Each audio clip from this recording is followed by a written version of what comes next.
You may see this kind of a problem where it has a toggle question at the top. So I've been asked to write the code for this double character that given a string returns a new string. So I might start writing that function.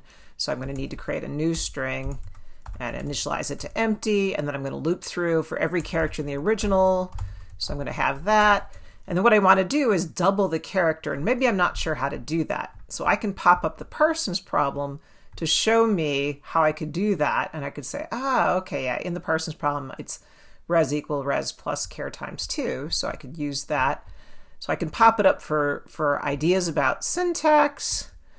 I can also pop it up if I'm struggling to solve something. So res equal res plus ch times 2. And then perhaps I forget what I'm supposed to do next, and I try to run it, and I see I have errors. So then maybe I'd pop up the parsons to see, well, what am I missing? And I could see, oh yeah, for the solution, I was supposed to return res.